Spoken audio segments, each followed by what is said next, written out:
Hello dear students, this is Dr. Adwet and welcome to lecture number 12 of Cell, the Unit of Life. Now, before we begin, once again, let's first see what have we done in the previous 11 lectures. So, we started off with Introduction to Cell in lecture number 1. In lecture number 2, we saw about history of microscopy and the cell theory. In lecture number 3, we saw parts of a cell, basics of genetics and characteristics of cell. In lecture number 4, we spoke about the nucleus. In lecture number 5, we spoke about plastids. In lecture number 6, we spoke about mitochondria. In lecture number 7, we saw ribosomes and endoplasmic reticulum. In lecture number 8, we saw Golgi bodies, lysosomes and vacuoles. In lecture number 9, we studied about the cytoskeleton. In lecture number 10, we saw the plasma membrane. And in the previous lecture, which was lecture number 11, we saw the cell wall. And this, dear students, this entire list that you see here completes entire eukaryotic cell. We have covered everything related to a eukaryotic cell.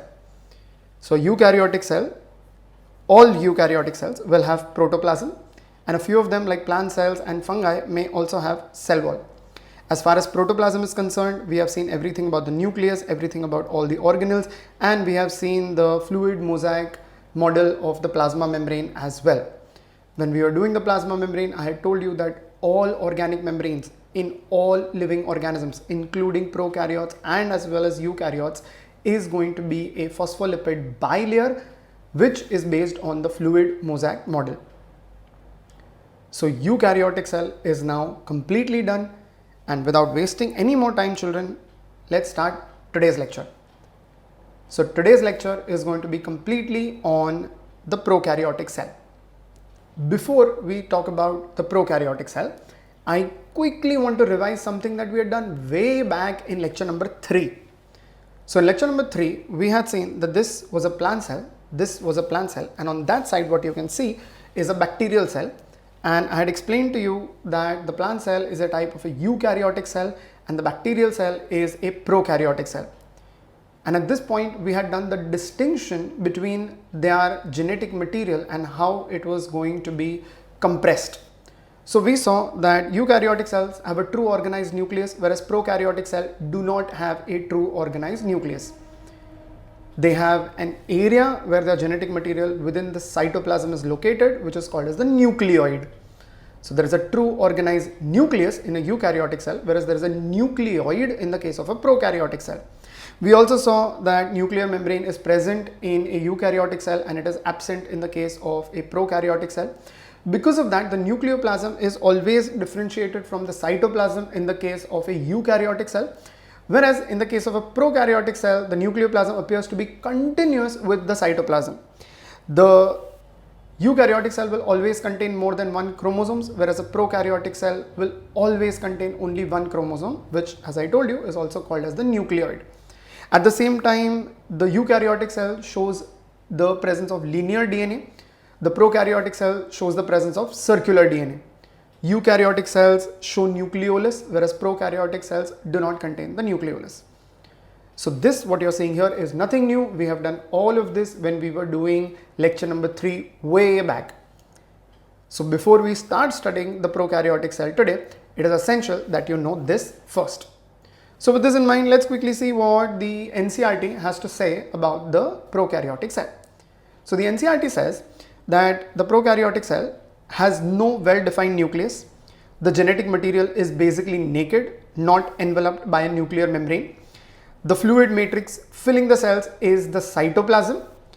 They are generally smaller and multiply more rapidly than the eukaryotic cells.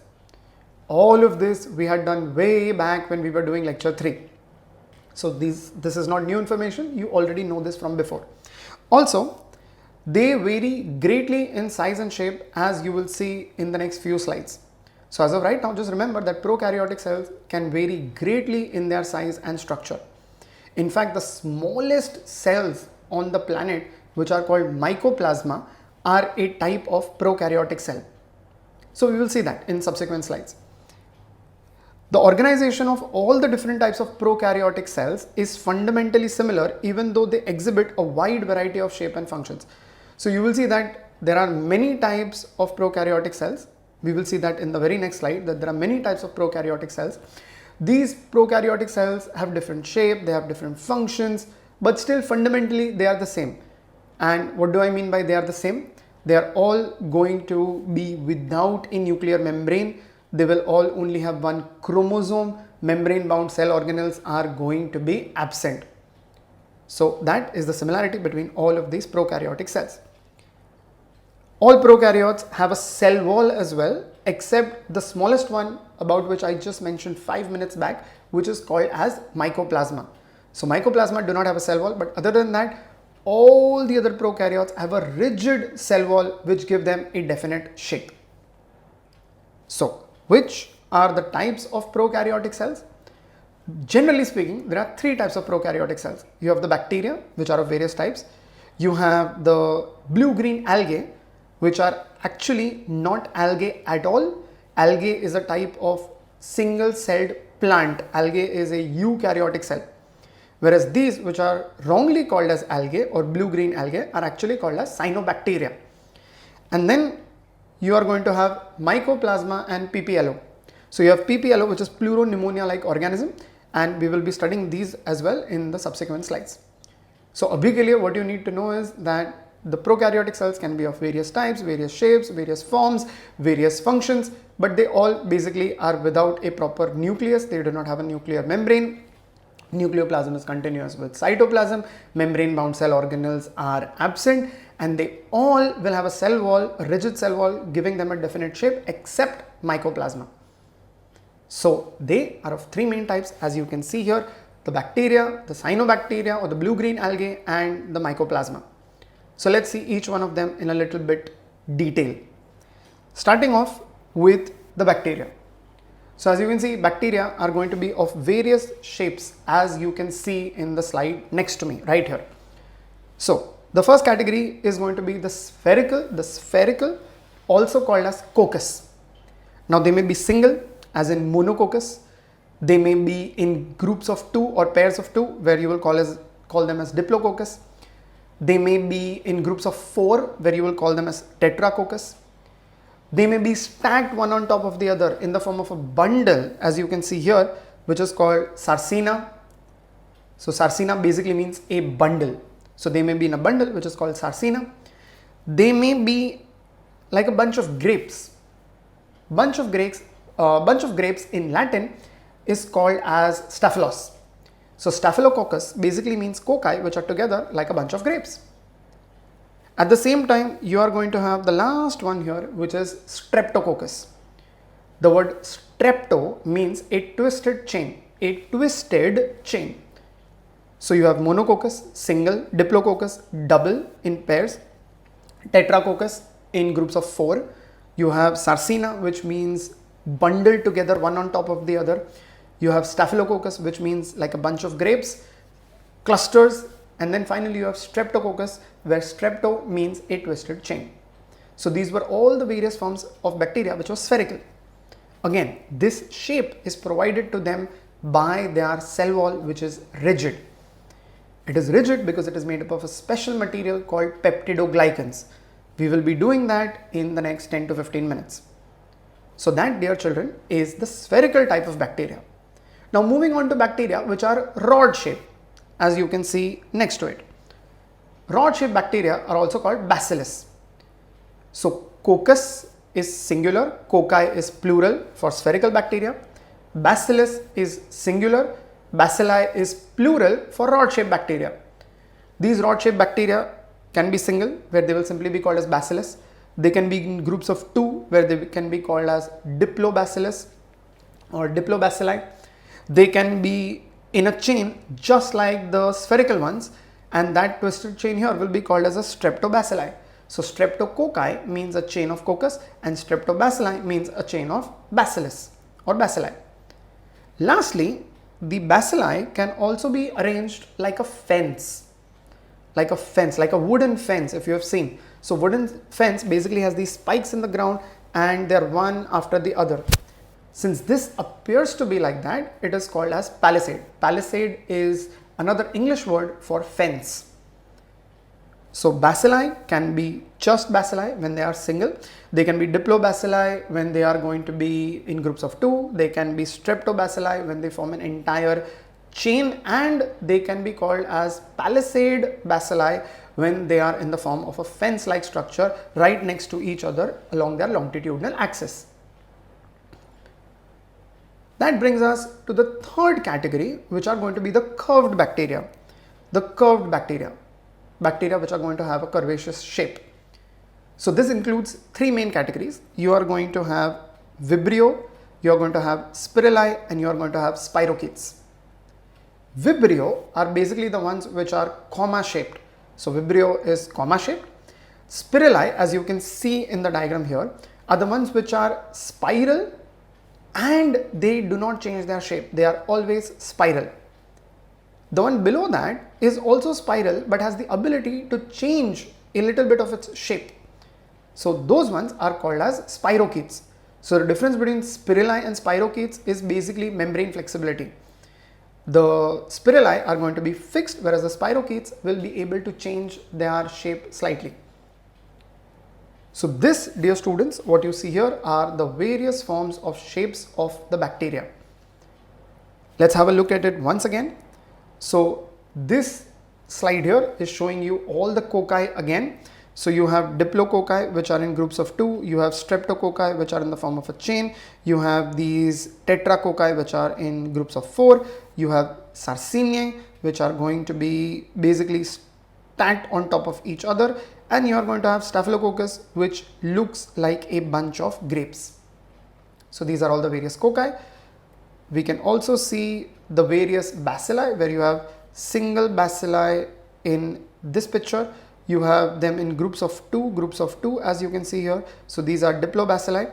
So of course this slide and this slide are the same. This one is showing you single ones as well as in groups of 2. So these are bacilli and these here are diplobacilli. They can also form a chain as you can see here, in which case they will be called as streptobacilli. Lastly, you are going to have the spiral ones or the curved ones. So here you have these curved comma shaped organisms which are Vibrio. These ones which are rigid, do not change their shape, are called Spirillum or Spirali, and these ones which are also like this but are a little bit flexible are called Spirochetes. So that, dear students, tells you everything about bacteria. Moving on to the next group of prokaryotic cell which the NCERT mentions, which are the cyanobacteria or the blue-green algae. Now, this is how they look. So they are prokaryotic, they do not have any membrane bound organelles. This is how they look, and as you can see they look green. In fact, they also have a bluish tinge to it, and you will come to know why that is the case. So if you remember the lecture on plastids, you know that anything which has color is because of a chemical which has color, and chemicals with colors are going to be called as pigments. So these are the autotrophic prokaryotic cells which will be able to do photosynthesis. So cyanobacteria are sometimes called as blue-green algae, but they are actually bacteria. Algae are eukaryotic, whereas these which we saw before, the green ones, the green bacteria, the green prokaryotic structure organisms were called as blue-green algae, but that's a misnomer because they are prokaryotic and not eukaryotic. Algae are eukaryotic. They derive their energy through photosynthesis, but they lack a nucleus or membrane bound organelles, and they do not have chloroplast. So they will have chlorophyll, but they will not have chloroplast. Cyanobacteria contain only one form of chlorophyll, which is chlorophyll A. So as you know, algae and higher plants, as we had seen in the lecture on plastids, they may have various types of pigments, but this one is only going to have one type of chlorophyll pigment, and that is going to be chlorophyll A. Also, in addition, they contain some special pigments which will either be blue or red in color. The blue one is called phycobilin and the red one is called phycoerythrin. So it will have the green one for sure, which is going to be chlorophyll A, and it will have blue, and some will also have red. The blue one being called phycobilin, the red one being called as phycoerythrin. So now I think you can understand this, that if they have phycobilin and if they have chlorophyll, they will appear blue-green, and that is how they got their name, blue-green algae. So the combination of phycobilin and chlorophyll produces the characteristic blue-green color from which these organisms derive their popular name. Also, some of these bacteria, the cyanobacteria, the blue-green algae, are going to have small little pouches of gases, and those pouches of gases will ensure that they have buoyancy so that they don't drown within the water in which they are present. So if they have a little bit of gas, they will always be at the surface where there will be maximum light. So some of these cyanobacteria also have these things which are called as gas vesicles.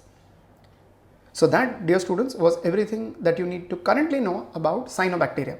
So we've seen bacteria, we've seen blue-green algae or cyanobacteria. The next thing that we have to speak about is the mycoplasma. In 1898, there were these two French scientists, Nocard and Roux. They were the first to isolate an agent which was assumed to be the cause of cattle pneumonia, and they named it as microbe de la pneumoniae. So this is the organism that they discovered, and it basically causes a lung disease called as pneumonia in cattle. So all of you must be having a rough idea that this is what our lungs look like. So we have a windpipe which goes into our two lungs. Now, what you may not know from school is that surrounding the lungs, there is a membrane, there is a double layered membrane which is called pleura, which you can see here in purple, and which also has a yellow fluid in between it, which is called as the pleural fluid. We will be doing more about this in the chapter of breathing and exchange of gases. But right now, I just want you to know that our lungs are surrounded by a double layered membrane called as pleura. And by our lung, I mean mammalian lungs. घोड़े का, गधे का, कुत्ते का, गाय का, human का, हम सब के lungs के ऊपर there is going to be this double layered membrane called as pleura.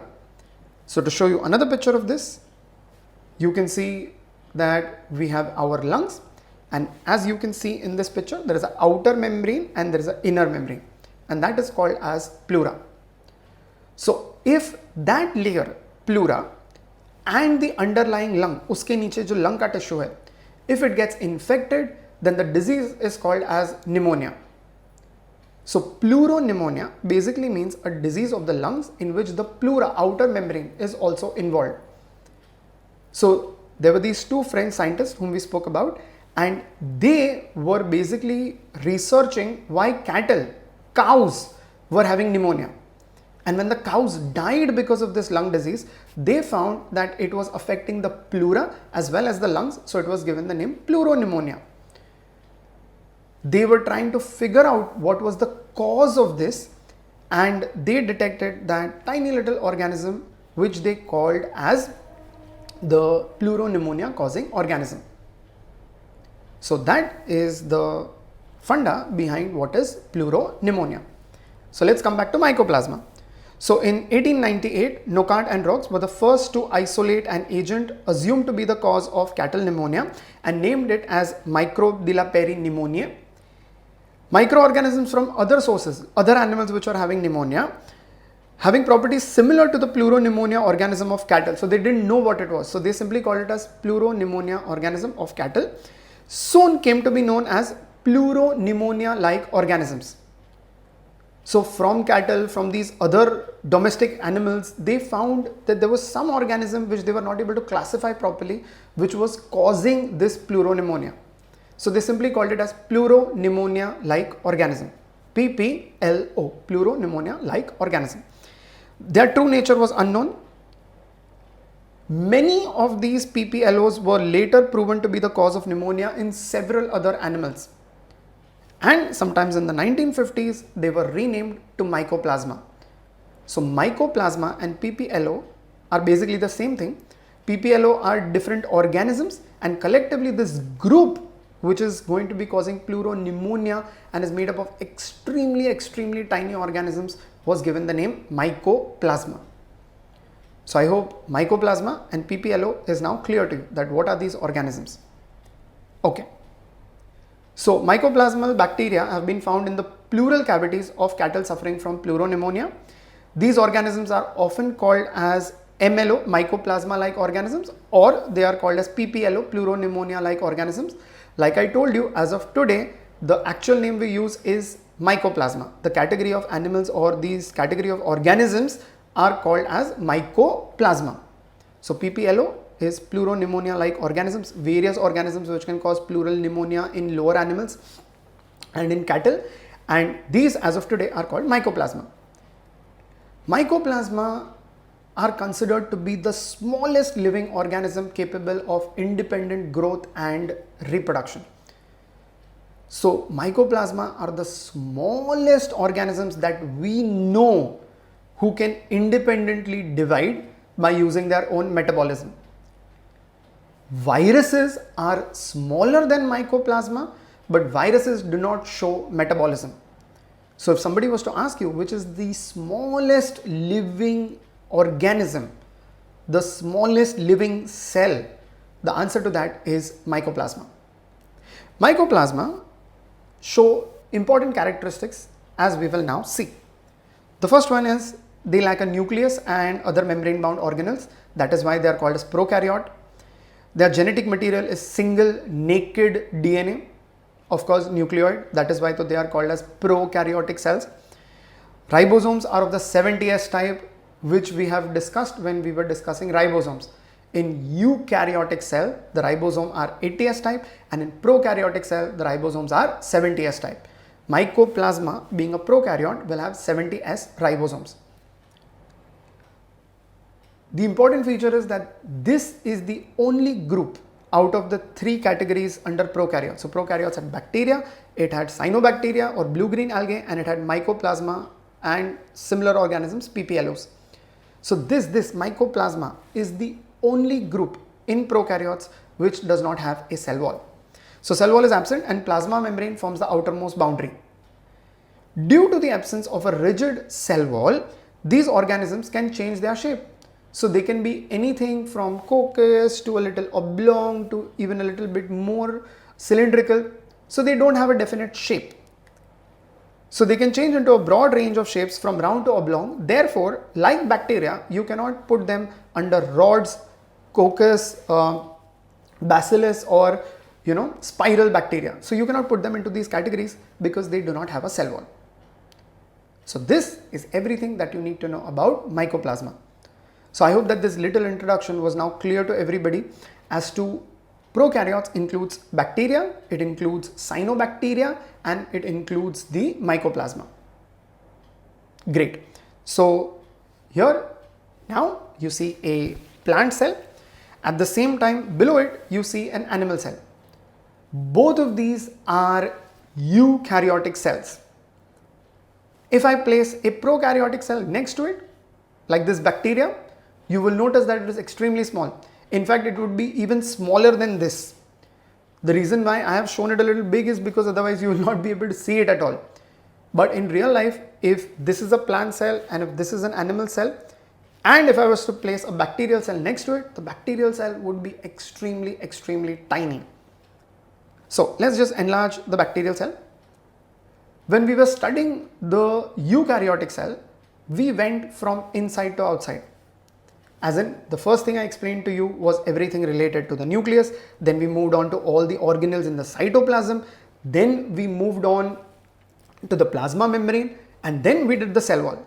So in eukaryotic cell, whatever I explained to you was from inside to outside. So as far as the prokaryotic cell is concerned, let's go in the opposite direction. Let's go from outside to inside. So if you look at this cell on the outside, you will see various appendages. So there are lots of appendages that you can see here. The short hair-like appendages are called fimbriae. The long whip-like structure which you see is going to be called as flagella. Also, I want to point out here that flagella are found in prokaryotic cell as well as eukaryotic cell. But cilia are found only in eukaryotic cell. Cilia, which help in motility in some eukaryotes, are found only in eukaryotes. Here, the other hair-like structure that you see are not called cilia, they are fimbriae. They do not help in locomotion. So the outermost appendages are these things which are fimbriae and flagella. Inside it, you are going to have the boundary, the cell wall, the cell envelope, Then you will have the cytoplasm, and right in the center you are going to have its genetic material which is naked, which is going to be the nucleoid. So dear students, in the prokaryotic cell we are going to go from outside to inside. So first let's finish the appendages that you see, and then we will come on to the cell envelope. Right. So bacterial cells may be motile or they may be non-motile. If they are motile, it is going to be because of the flagella, the thin flagella which are going to be arising from their cell wall. Now bacteria are going to show a range of shapes as far as the number of their flagella is concerned and the position of that flagella is concerned on the surface of the bacteria. So all of this you can see in the diagram given here. Notice how in the first one there are multiple flagella all around the bacterial body. In the second one you can see that there is just one single flagella.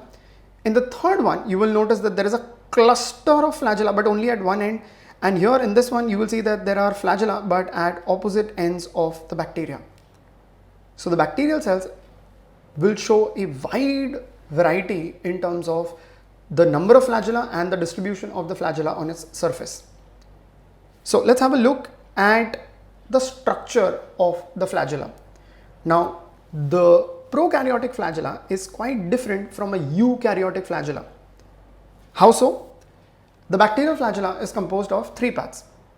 The first one is going to be the filament, which even a eukaryotic flagella is going to have. So the filament is the longest portion and extends from the cell surface to the outside. However, this bacterial flagella will show something called as a hook. Now you can see that the hook is a twisted structure like this, and it will move in a rotatory fashion. So the flagella in the case of a bacterial cell is going to move like this in the form of a rotatory fashion, whereas in eukaryotes it moves in a whip-like fashion, if you remember. So that is the difference here. Plus it will also have a basal body, but this basal body is not at all similar in shape and structure to the eukaryotic basal bodies.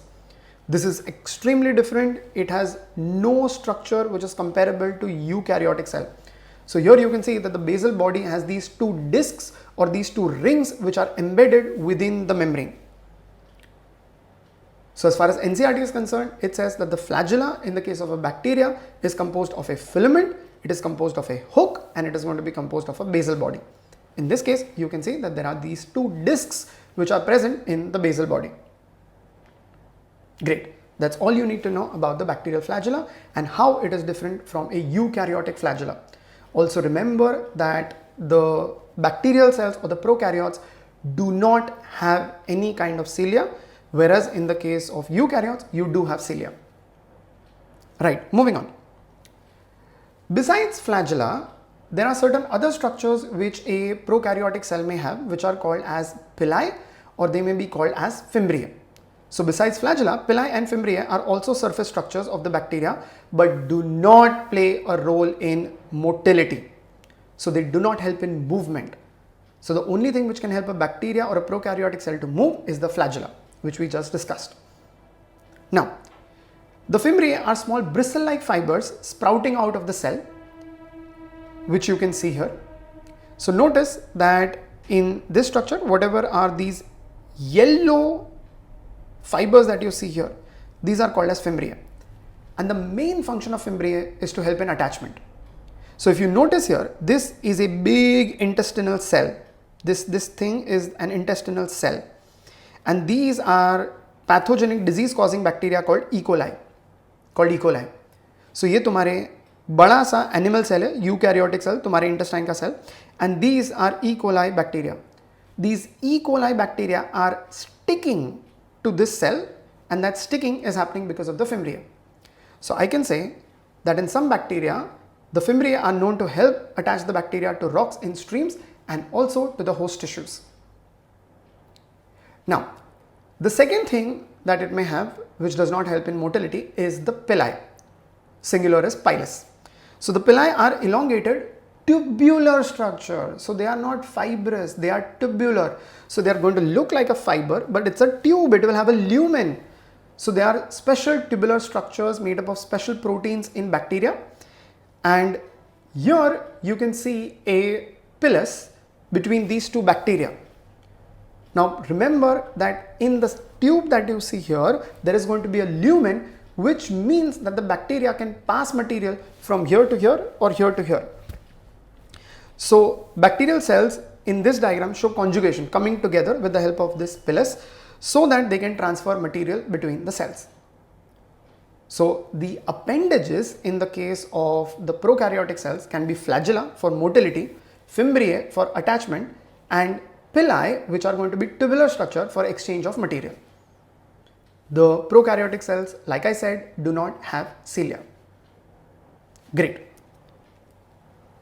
So now that we have finished the appendages, we can talk about the cell envelope of a prokaryotic cell. So what you have here is a prokaryotic cell which will have cytoplasm with naked DNA, and of course the black line is going to be the plasma membrane.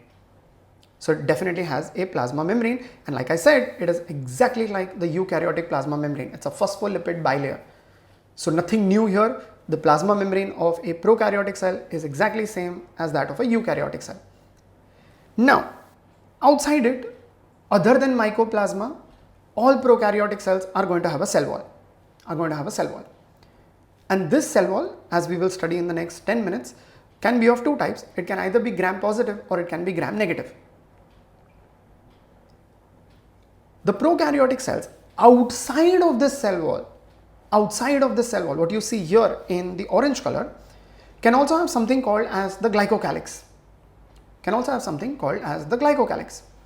Now, what is this glycocalyx? We will study subsequently in the next 2 to 3 slides. But as of right now, just remember that glycocalyx is also of two types, which can be called as a capsule or it can be called as a slime layer.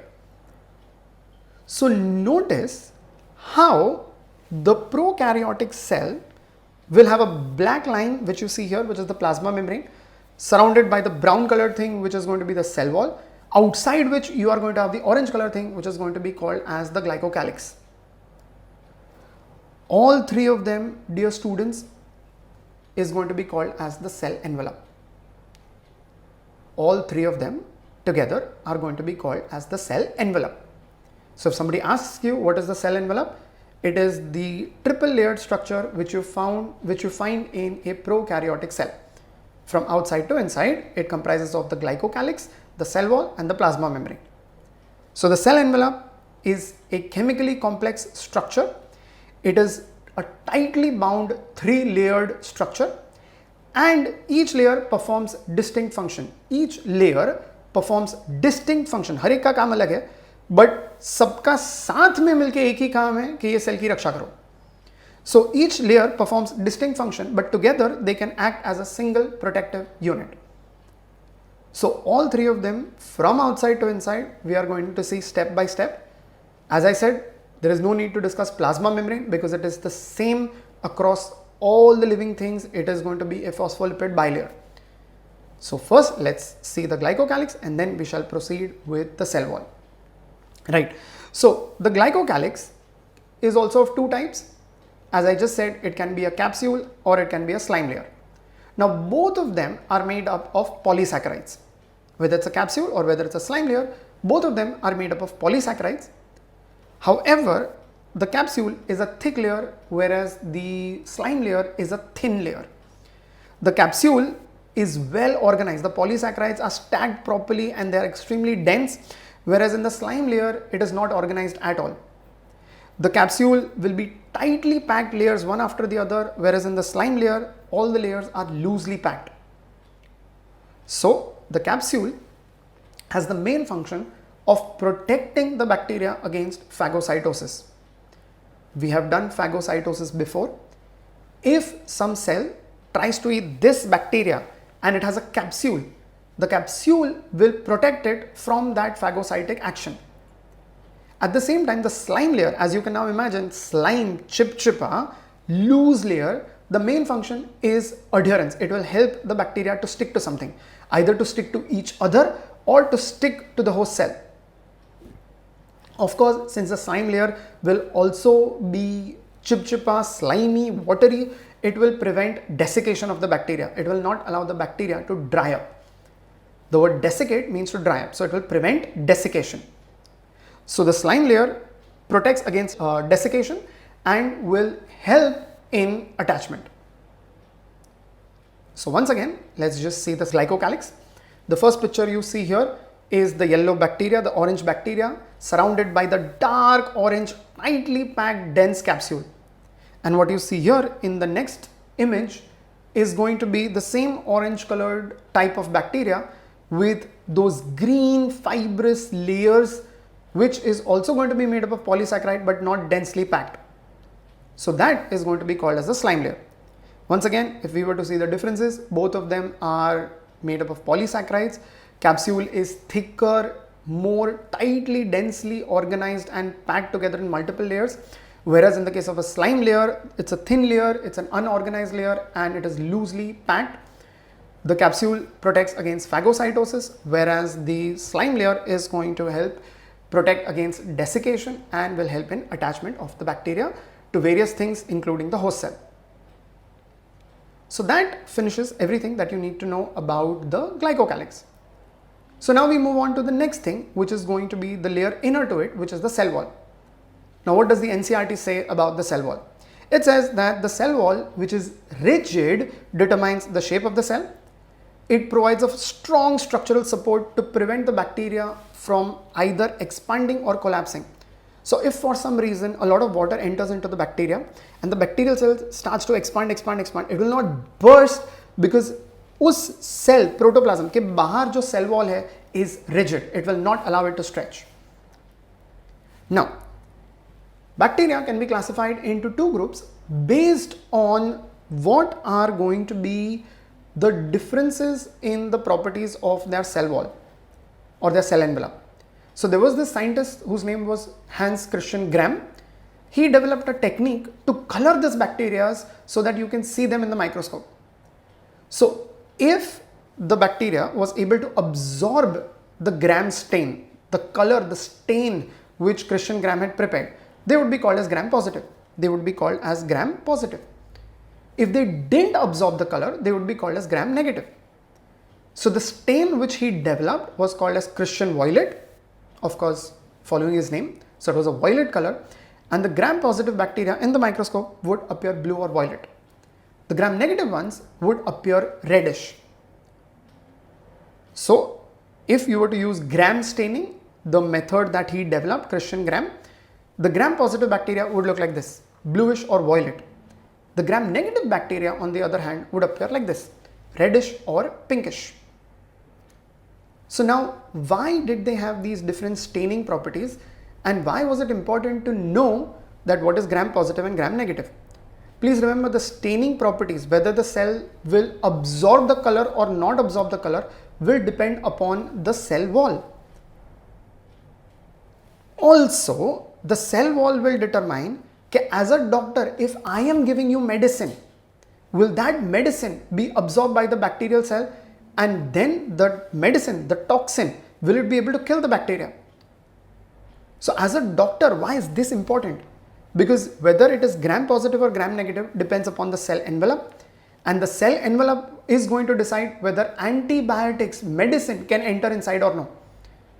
So if you as a patient will have an infection from one of these bacteria, I cannot give you the same medicine, because the same medicine will not be able to enter both, just like how the stain, the color cannot enter both. So as a doctor, I should know whether you are affected by a Gram positive bacteria or a Gram negative bacteria. And that is why in medicine, in pathology, this is important, Gram staining. Is that clear? Great, let's move ahead. So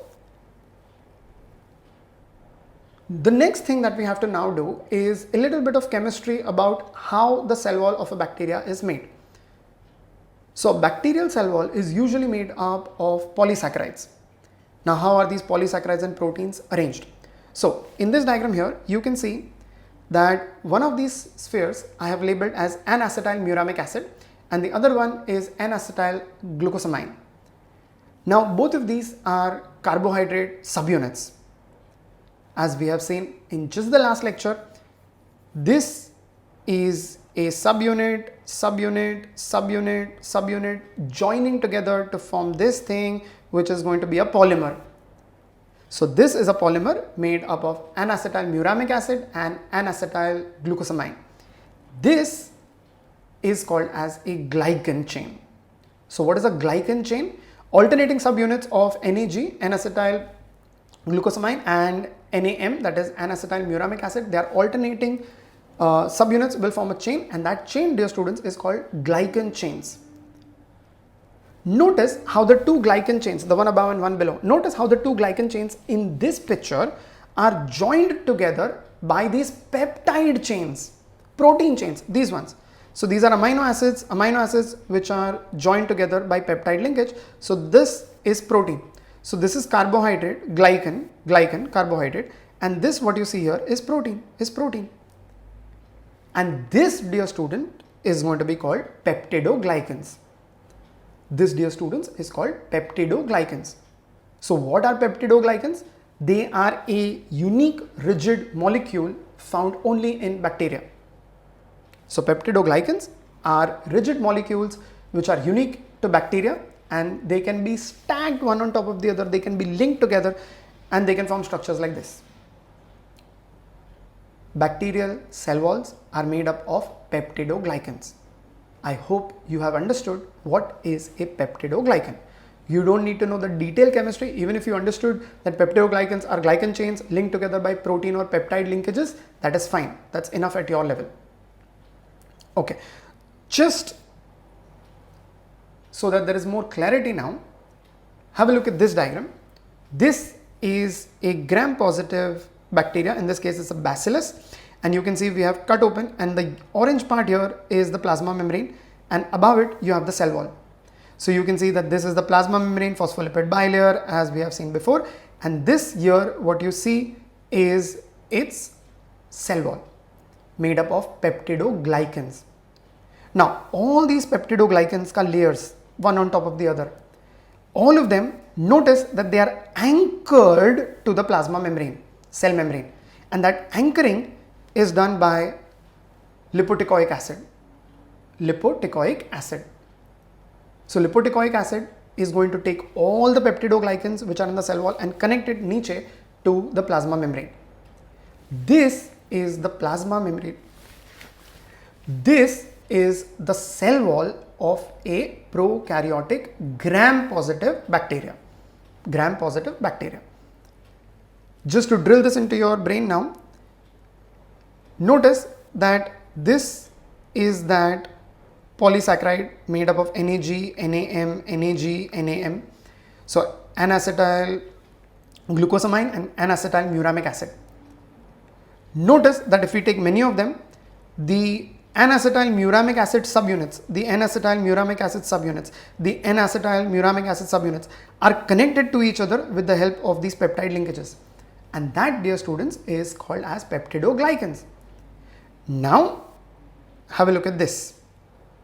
So this is the phospholipid bilayer, the plasma membrane, and everything that you see here on top, are the peptidoglycan layers densely, tightly packed in a thick layer in the case of a gram-positive cell. Here, like I mentioned previously, you see lipotecoic acid, which links the cell wall to the plasma membrane. This cell wall to the plasma membrane. You also have something called as teichoic acid. Of course, it will be minus the lipids. So teichoic acid plus lipids will be lipoteichoic acid. So just teichoic acid, as you can see, is linking the peptidoglycans. So the peptidoglycans are connected to each other with teichoic acid, and the lipoteichoic acid is connecting the whole cell wall with the plasma membrane. So that, dear students, is a gram-positive bacteria's cell wall. Okay, now let's have a look at gram-negative, just below it, gram-negative. Again, you will notice that there is a phospholipid bilayer, the plasma membrane. Outside it, there is a layer of peptidoglycans, but it's very thin, almost a single layer as compared to the one above, which was going to be made up of multiple layers. The one above had lipoteichoic acid, which was anchoring it. This one, the negative one, does not have that. Gram-negative does not have lipoteichoic acids. However, the gram-negative bacteria has one more phospholipid bilayer on the outside, which is just like the lower one. Can you see that? There is an outer membrane to it. And this outer membrane is going to have lipids, it is going to have porins or pore proteins which will allow material to move. It is going to have polysaccharides and it will have phospholipids, all of which are absent in the case of a gram-positive bacteria. One more thing that differs between these two, the gram-positive and gram-negative, is going to be how their flagellas are anchored. So if you take a look at these two, now it should be clear to you that the first one, the one on this side, is going to be gram-positive because it only has the layer of peptidoglycans. The second one is gram-negative because it has peptidoglycan and an outer membrane, as you can see in the second one on that side. Now notice they are basal bodies. The gram-positive one only has 2 discs, whereas the gram-negative one is going to have 4 discs because it is moving through more membranes as compared to the gram-positive one. So that is another difference between the gram-positive bacteria and gram-negative bacteria. So let's quickly see what is the difference between gram-positive and gram-negative bacteria, all of which we have already now discussed. They stain blue or purple. Gram-positive stain blue or purple, whereas gram-negative will stain red or pink.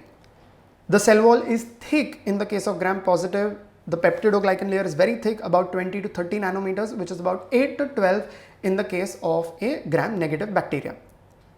Gram-positive bacteria have a smooth cell wall. Gram-negative have a little wavy cell wall because the outer membrane is a phospholipid bilayer, so it's a little wavy as compared to the peptidoglycan layer, which is seen in the case of gram-positive bacteria. Gram-positive bacteria have a thick multi-layered peptidoglycan layer, whereas it is only a single layer in the case of a gram-negative bacteria. The teichoic acids, lipoteichoic acids are present in gram-positive but absent in gram-negative. However, gram-positive does not have an outer membrane. Gram-negative will have an outer membrane. The gram-positive bacteria will have no porins, whereas porins will be present in gram-negative. Gram-positive will have no lipids or lipopolysaccharides, LPS, whereas that will be present in the outer membrane of the gram-negative. The gram-positive ones will have flagella which have 2 basal bodies. The gram-negative ones will have flagella with 4 basal bodies.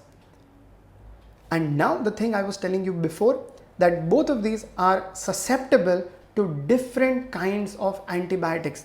The same medicine cannot enter inside both of them because their cell wall structure is totally different. So the gram-positive ones are usually susceptible, can be killed by penicillin and sulfonamides.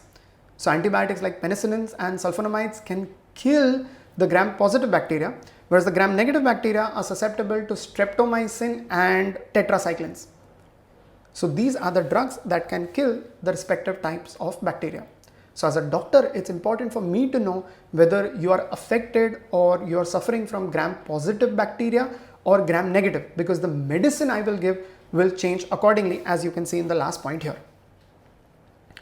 So for one final time, have a look at the differences between the cell wall of the gram-positive bacteria on this side and the gram-negative bacteria on that side.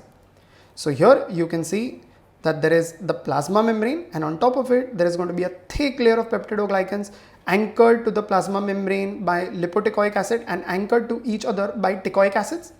And here you are going to have the membrane, the cell membrane, a very thin layer of peptidoglycans with no teichoic or lipoteichoic acids, and you will have a second outer membrane with porins and lipopolysaccharides, lipids and phospholipids. So this, dear students, was the final difference between the gram-positive bacteria and gram-negative bacteria. With this, as far as a prokaryotic cell is concerned, we have finished everything regarding its cell envelope. We spoke about its glycocalyx and how it is either the capsule variety or the slime layer variety. We spoke about the cell wall, which can either be gram-positive or gram-negative, which we just did in detail. And as far as the plasma membrane is concerned, there is nothing to discuss because it is the same across all types of cells, whether they are prokaryotic or eukaryotic. In the next lecture, I am going to finish off the cytoplasm of a prokaryotic cell and the nucleus of a prokaryotic cell, with which in the next lecture we will finish off the entire chapter of cell, the unit of life. This, dear students, concludes today's lecture. I hope you have understood everything, and I cannot wait to see your smiling faces in the next lecture. Thank you. God bless. Work hard. Be nice.